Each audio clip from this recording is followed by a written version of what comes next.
સુરતમાં જુગાર રમનારાઓ સામે પોલીસ લાલ કરી રહી છે, ત્યારે અગાઉ અનેક વખત જુગાર રમતા પકડાયેલી મહિલાઓ સહિત 7 જેટલી મહિલાઓને ઉત્તરાયણ પોલીસે ઉમરા ગામ ખાતે આવેલા રાધે રેસિડેન્સીમાંથી ઝડપી પાડી લાખો રૂપિયાની મત્તા કબજે કરી હતી. તો મહિલાઓ ફરી જુગાર રમતા ઝડપાતા સમાજમાં પણ ચર્ચાનો દોર શરૂ થવા પામ્યો. સુરત પોલીસ કમિશનર પંપસિંહ ગેહલોત, અધિક પોલીસ કમિશનર મહેન્દ્ર બગડિયા, નાયબ પોલીસ કમિશનર લગદીશસિંહ ઝાલાની ઇન્ચાર્જ મદદનીશ પોલીસ કમિશનર પાર્થ ચોટિયા દ્વારા દારૂની જુગારની બધી નેસ્ત નાબૂદ કરવા આપેલી સૂચનાને લઈને ઉત્તરાયણ પીઆઈ HR ગોસ્વામીની સેકન્ડ પીઆઈ NG પટેલની ટીમ PSI RD દાદર સાથે પેટ્રોલિંગમાં હતી. નામ પોલીસ કોન્સ્ટેબલ જેલાભાઈ વાઘાભાઈ, અન્નામ પોલીસ કોન્સ્ટેબલ હાર્દિકસિંહ ગંભીરસિંહની બાતમી મળી હતી કે ઉમરા ગામ ખાતેના રાધે રેસિડેન્સીના મકાન નંબર 214માં રહેતી અનસુયાબેન પોતાના ઘરે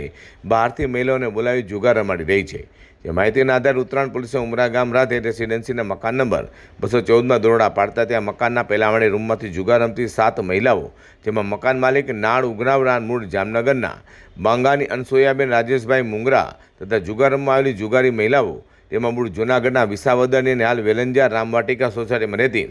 અંજુબેન રમેશભાઈ અમીપરા, મૂળ દ્વારકાના ખંભાળિયાની હાલ મોટા વરાછા ખાતે ધર્મજીવન રો હાઉસમાં રહેતી સોનલબેન વિઠ્ઠલભાઈ પાડલિયા, મૂળ જૂનાગઢના વિસાવદરની હાલ પાસોદરા પાટિયા ખાતે આવેલા ઓમા સોસાયટીમાં રહેતી જસુબેન વજુભાઈ કોલડિયા, મૂળ અમરેલીના બગસરા હાલ કામરેજ HRP સોસાયટીમાં રહેતી આરતીબેન ભૂપતભાઈ ઠાકોર, મૂળ પોરબંદરના છાપા પંચાયત ચોકી પાસેની હાલ હીરાબાગ સર્કલ પાસે શ્રીજી એપાર્ટમેન્ટમાં રહેતી નીતાબેન લાલજીભાઈ કુચડિયા અને મૂળ ભાવનગરના નારીની હાલ યોગી ચોક પાસે તિરુપતિ સોસાયટીમાં રહેતી વૈશાલીબેન અશોકભાઈ બાબુભાઈ મોરડિયાને ઝડપી પાડી પોલીસે તેઓ પાસેથી દાવ પન્ના અને અંગ ઝડતીના રોકડા રૂપિયા 6 મોબાઈલ ફોન સહિત 1,22,000થી વધુની મત્તા કબજે કરી તમામ વિરુદ્ધ કાયદેસર કાર્યવાહી ધરી હતી. તો ઝડપાયેલી અંજુબેન અમી પર અગાઉ 4 વાર, સોનલબેન પાડેલ અગાઉ 1 વાર, જસુબેન કોલડી 1 વાર, આરતીબેન ઠાકર 2 વાર અને વૈશાલીબેન મોરડી અગાઉ 2 વાર જુગાર રમતા પોલીસ સાથે ઝડપાઈને પણ કબૂલાત કરી છે.